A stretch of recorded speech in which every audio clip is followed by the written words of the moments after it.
कि छोटे खतरे और एक बड़े हादसे के बीच चंद मिनटों का फासला होता है। 15 अप्रैल 2026 लखनऊ की वो शाम।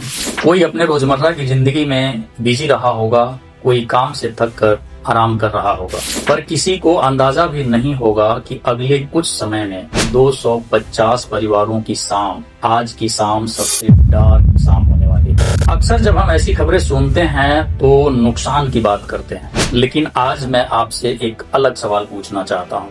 क्या उन 250 झोपड़ियों में आग एक साथ लगी होगी? शुरुआत कहीं एक छोटे से कोने से हुई होगी। वो एक छोटा सा खतरा जिसे किसी ने तो देखा होगा, पर शायद जाने अनजाने में नजरअंदाज कर दिया। हम अक्सर सोचते हैं कि बात छोटी सी तो है, क्या ही हो जाएगा।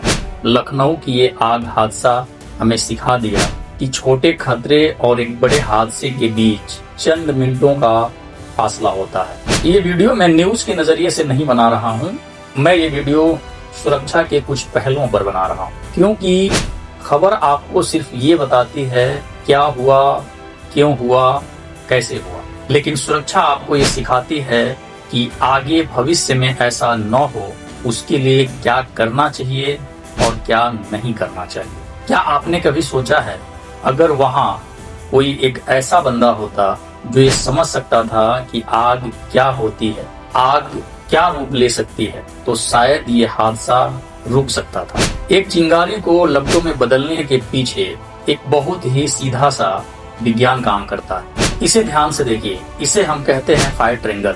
आग को जिंदा रहने के लिए सिर्फ 3 दोस्त चाहिए, फ्यूल यानी ईंधन, हीट यानी गर्मी, ऑक्सीजन यानी हवा।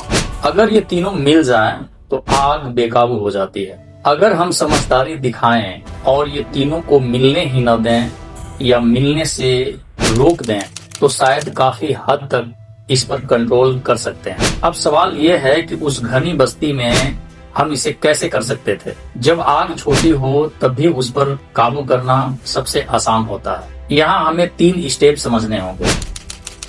मान लीजिए आग किसी एक झोपड़ी में लगी है। अगर हम उसके आसपास के झोपड़ियों को फौरन हटा देते, तोड़ देते या खाली कर देते तो आग को आगे बढ़ने के लिए फ्यूल नहीं मिलता और आग वहीं शांत हो जाती। पानी का इस्तेमाल क्यों करना चाहिए? पानी आग की हीट एनर्जी यानी उसकी गर्मी को सोख लेता है और तापमान कम कर देता है, और जैसे ही तापमान कम होगी आग शांत हो जाती है। अगर हम छोटी सी आग पर मिट्टी, बालू या भारी सा कंबल डाल दें तो आग और हवा के बीच की कनेक्शन टूट जाएगी और बिना हवा के आग आगे नहीं बढ़ सकती। पर एक बात का ध्यान रखिए, ये तरीके तभी काम आते हैं जब आग शुरुआती स्टेज पे हो। यहाँ एक बात जानना बहुत जरूरी है कि ये सब स्टेप लेने से पहले आग के प्रकार को समझना बहुत जरूरी है। आग के प्रकार को हम समझेंगे अगले वीडियो में। एक और जरूरी बात, अक्सर लोग ऐसी स्थिति में पैनिक होकर गलत दिशा में भागते हैं, और एक बात हमेशा याद रखिए, आग जितनी खतरनाक है उससे कहीं ज्यादा उसकी धुआं। हमेशा हवा के विपरीत दिशा में जाइए, क्योंकि हवा के दिशा में जाएंगे तो आग की लपटें और धुआं दोनों ही आपके पीछा करें, और ऐसी स्थिति में धुआं से भी कैजुअलिटी हो सकती है। खुद को सुरक्षित रखने के लिए उस दिशा को चुनिए जिधर से हवा आ रही है।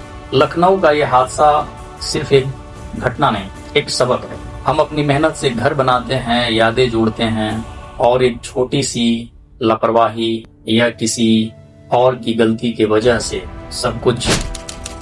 छोटी छोटी बातों पर भी ध्यान दीजिए, क्योंकि एक छोटी सी लापरवाही बहुत बड़े हादसे के कारण बन सकती है। और अपने मोबाइल में आपातकालीन नंबर सेव रखें। ये हमेशा याद रखें कि इमरजेंसी एक ऐसा समय होता है जिसका कोई प्लान पहले से नहीं होता। उम्मीद है इस वीडियो से आग को आपने कुछ तो समझ लिया होगा। अगर सच में वीडियो आपको कुछ जानकारी दी हो तो वीडियो को शेयर करिए, और अगर अभी तक आपने सब्सक्राइब नहीं किया है तो सब्सक्राइब कर लें। मिलते हैं अगले वीडियो में। सतर्क रहें, स्वस्थ रहें, सुरक्षित रहें। जय हिंद, जय सुरक्षा।